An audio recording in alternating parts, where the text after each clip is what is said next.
my gosh. Hey, it's a podcast. That's amazing. Welcome back to the show, ladies and gentlemen. This is your boy, Crazy Crockett, aka Andres Podcast, the Crazy J Podcast Show. Don't get confused. You can find me on YouTube, Patreon, anywhere you can listen to my podcast. It'd be great. Subscribe. I know I should have probably done that at the end of the podcast or the YouTube. But here we go, folks. That's one of those things that you kind of don't want to do, but you're doing it. But MLB, Major League Baseball is back. Spring training is here. Pitchers and catchers signed up and went to spring training a couple of days ago. The rest of the team are out in Florida or Arizona and other parts of the southern states. But here we go, folks. Got to talk about certain stuff. Got to talk about certain transactions that I thought it was important. Obviously, you got Blake Snead, 5-year deal, $182 million with the Dodgers. Max Fried, 8-year deal with New York Yankees, arch rivals. I kind of wish those two teams were still in the neighborhood. I think that having those two teams in the same neighborhood would make that series a lot better. I know a lot of you Dodgers fans in LA would probably argue with me. That's BS, but I'm old school. I don't remember those days, but I love history, so I love the old school stuff about the Dodgers and the Yankees meeting up in the World Series in the same neighborhood. But continuing on, we got 3 transactions for $15 million, 1 year for these pitchers. Max Scherzer, Justin Verlander. Max is going to the Blue Jays for 1 year. Justin Verlander going to San Francisco Giants. And then we actually have Alex Cobb for Detroit, 1 year, $15 million. I kind of question that. I don't like that at all. I don't like these $15 million deals. I just never liked it. I think it's just it's really bad for baseball, and I feel it's really bad for the team outlook of it, I guess you want to call it. I just feel like, why would you put $15 million on pitchers or anybody, especially pitchers, for me, I guess, to have a mediocre year, or not even a good year, than having a bad year, and then you're stuck with $15 million where you could probably put 2 relief pitchers, maybe 4 relief pitchers, maybe an infielder, a substitute, anything that's proactive for the rest of the team. Eventually, I hope that baseball goes away from it. Obviously, it won't go away from it because we got Juan Soto for $765 million for 15 years. That's, to me, it's another ridiculous thing in the world. And I think that if I was to look at things like that, that's actually not great for baseball, because it takes away from the whole team effort. Juan Soto won't be able to win a World Series by himself. They did sign Pete Alonso for, I think they, if I'm mistaken, I don't know, but I know it was like maybe a 3-year deal. The first baseman for the Mets. I think that saved his career in having Juan Soto sign with the Mets. I think if Juan Soto did not sign with the Mets, I think that Pete Alonso would have gone somewhere else. I know that, speaking of Detroit Tigers, I know that Detroit's been looking for trading Spencer Torkelson. He's obviously a little disappointed for Detroit, not able to actually make contact with the baseball in peak times of certain games or runners on base. Anything that, he had a promising 2023 second half of the year. How many more years do you think Detroit's going to give him? Maybe this is going to be the last year. He's going to probably be a reserve, or maybe they'll send him back to the minor league. But Jack Fleury, He's coming back to Detroit, a 2-year deal, $35 million. I kind of question why it's 2 years, not 3 or 4 for a pitcher like Jack. It makes it sound like he doesn't have a lot of confidence in his staying with Detroit. I think he obviously likes Detroit. He likes the coaching staff and the managers and the players and everything else with it. But I don't understand that 2-year deal. You kind of wanted a guy like that to be playing in Detroit for like 3 or 4 years in that time period. But that's something for them to figure out and for me not to know anything. Um, but Javier Baez is coming back. I don't know how he's going to do at all. To tell you the truth, I don't know. I think he's kind of a lost cause for Detroit. It's not really great to say that out loud, but it's really what it is. I've never seen a batter try to hit a home run with a ball at eye level so many times my whole life.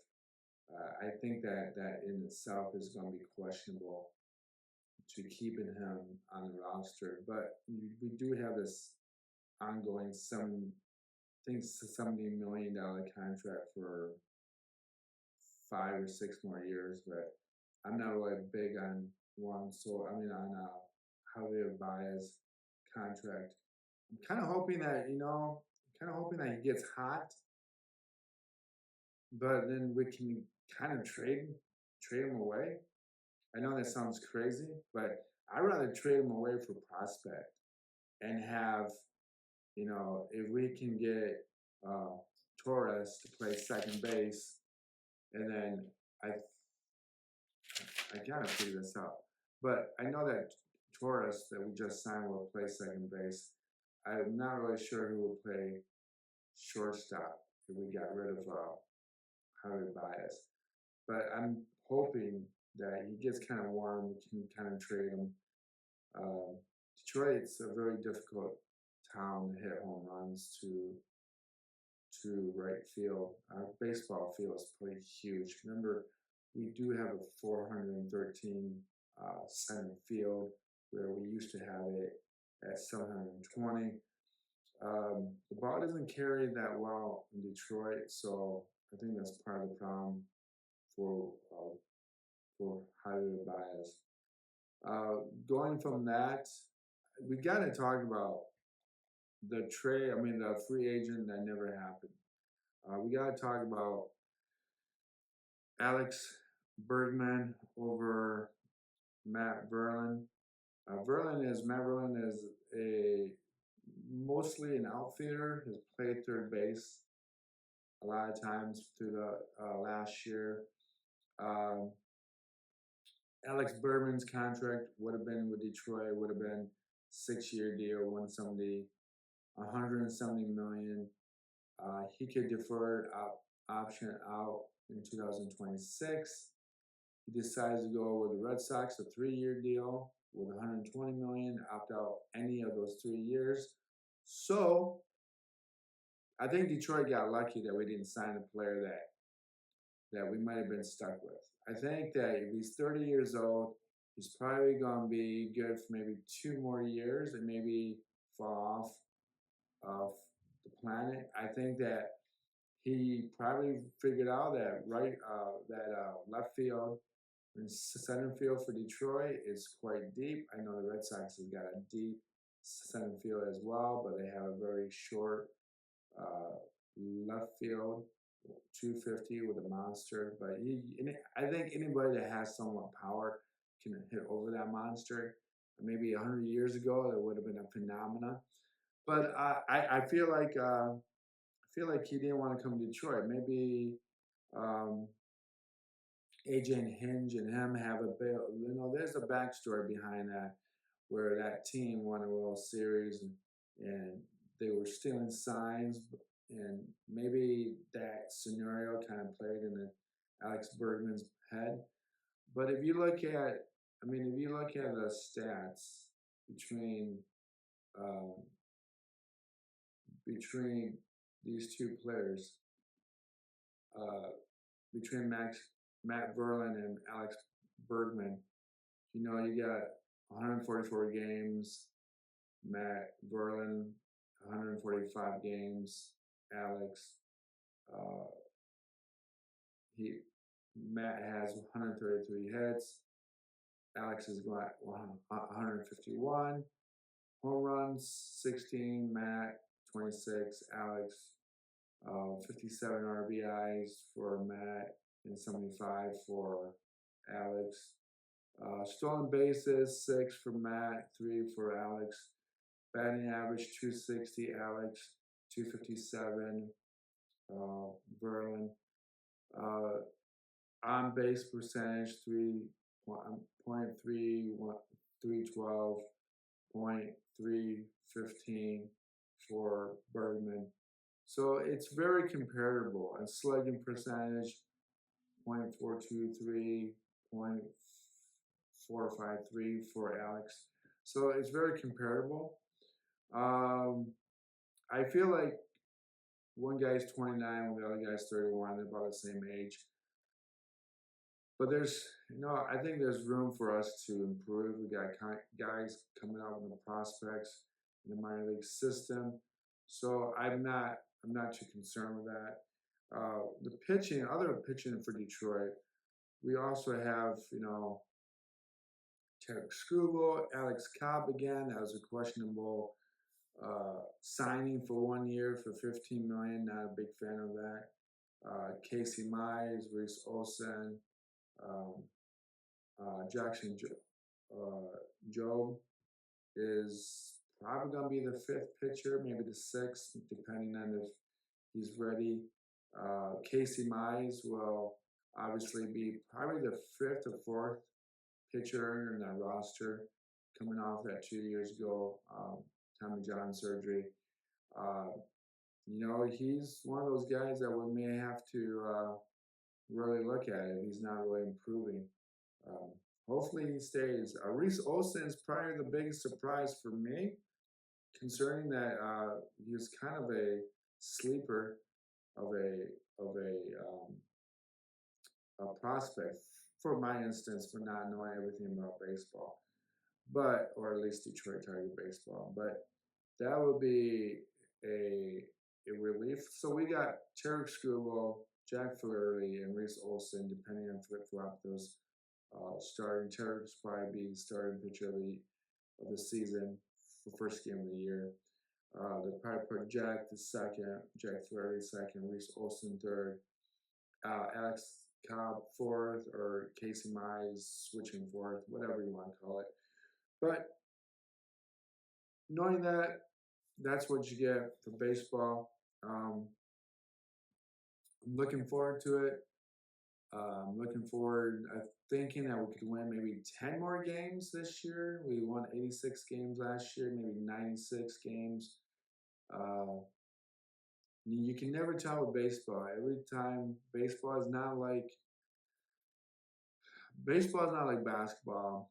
You don't get the best players, and the best players are usually going to be a true factor of the game, every game. So hypothetically, your team will be better. With baseball, you can get on a hot streak, you can get on a cold streak. You just never know. Players may not, be warming up to each other. Get 25 guys on the roster. There's more road games. There's just so much more games throughout the year. Anything can happen. So Detroit, if they can stick around about 86, 96 wins this year, that'd be still a plus in my opinion. I don't know. We made the playoffs and we were on a hot streak last year, so I don't know what the expectations are. I think that as a Detroit Tiger fan, you want to obviously make the playoffs, but I don't know if it's a freak thing that happened last year. We had a good time with Kelly Carpenter, these Riley Green. All these guys were making phenomenal plays, hits. Matt Vernon was hot. So and then we also had Patrick Meadows. Just phenomenal year for last year. So there you go. I gotta end this. Peace, love, subscribe, follow, do whatever you want to do. Don't follow. I really am just doing this for fun, entertainment purposes, just amuse myself. So have a good day. Peace and love. I'm out of here.